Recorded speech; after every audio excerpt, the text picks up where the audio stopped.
Are NATO-Russia aerial face-offs now getting dangerously close over the Baltic, as military aircraft shadow one another in tense skies?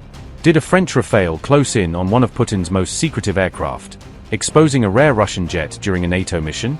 When France's Rafale crossed paths with Russia's Tu-214, what did the encounter reveal about Moscow's most protected air assets?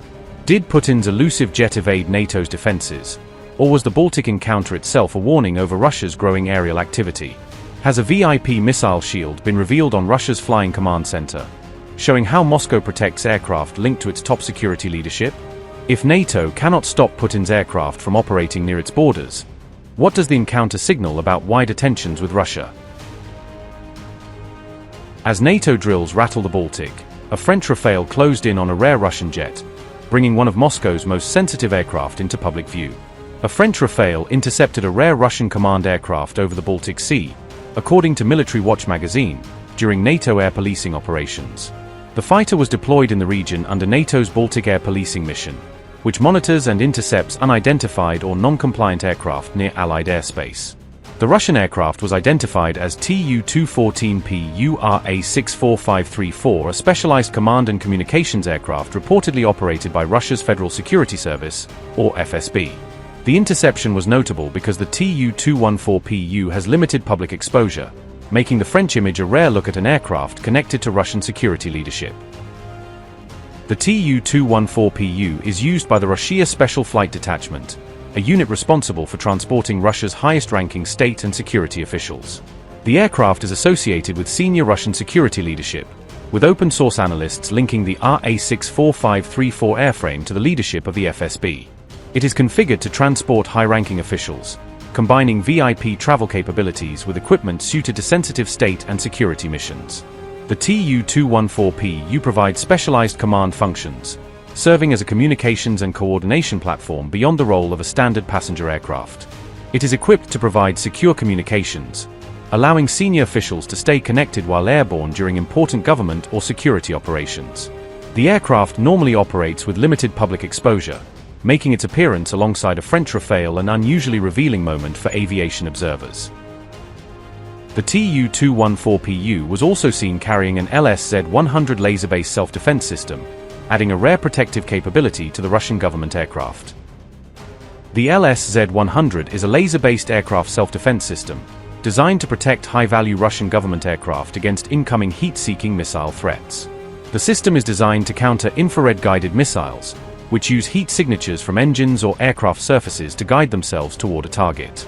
It targets the seekers used by incoming missiles, directing laser energy toward the infrared sensor that guides a heat-seeking missile during its final approach. The system attempts to disrupt or defeat infrared seekers, potentially confusing a missile before it can lock onto or accurately track the protected aircraft. This adds protection for high-value government aircraft, especially jets carrying senior Russian officials or performing sensitive command and communications functions.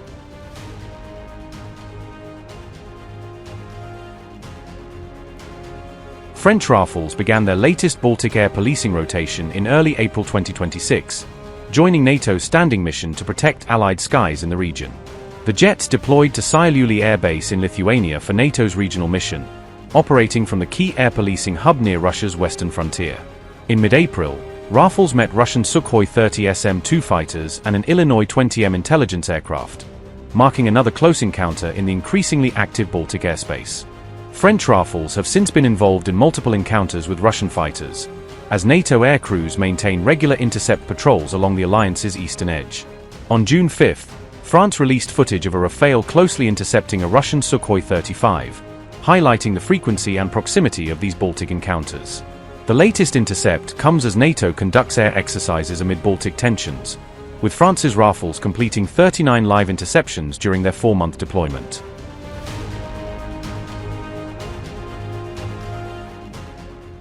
Around 25 aircraft from various NATO member states were reported to have joined the August 18 activity, although outside estimates varied and could not be fully verified by alliance officials.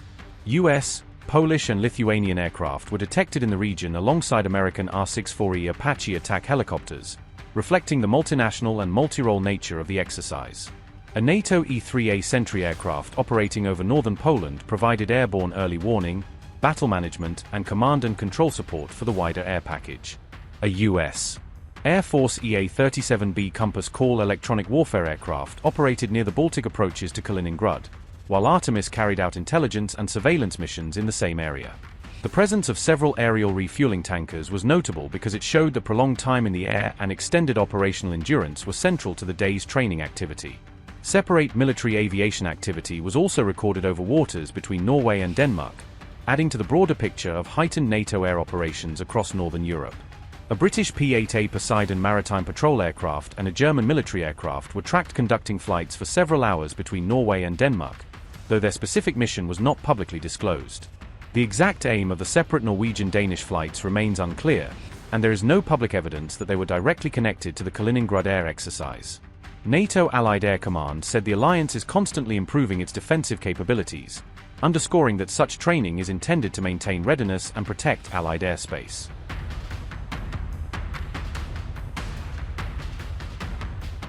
The combination of platforms involved was notable because it brought together command aircraft, fighters, tankers, electronic warfare jets, reconnaissance assets and ground forces in a single coordinated package. The E-3A Sentry provided airborne command and control functions, while US and Norwegian fighters formed the combat element of the exercise alongside Polish ground forces. Tankers extended the package's endurance, while the EA-37B Compass Call brought electronic warfare capability and Artemis II supplied intelligence, surveillance and reconnaissance support. Together, these aircraft can form a complete operational package capable of monitoring the airspace, coordinating fighters, gathering intelligence, disrupting adversary signals and remaining airborne for long periods. Geographically, the exercise was significant because much of the activity took place over Poland and the Baltic region near Kaliningrad, one of Russia's most heavily defended military territories. Kaliningrad, Russia's Baltic exclave located between NATO members Poland and Lithuania, is one of the alliance's most volatile operational regions because of its dense concentration of Russian missile, naval and air defense forces. Such NATO air activity near Kaliningrad is not unprecedented, as alliance members routinely conduct surveillance, air policing and readiness operations along the eastern flank. NATO says these operations are usually conducted as part of planned and pre-announced exercises, although the alliance does not always disclose every operational detail in real time.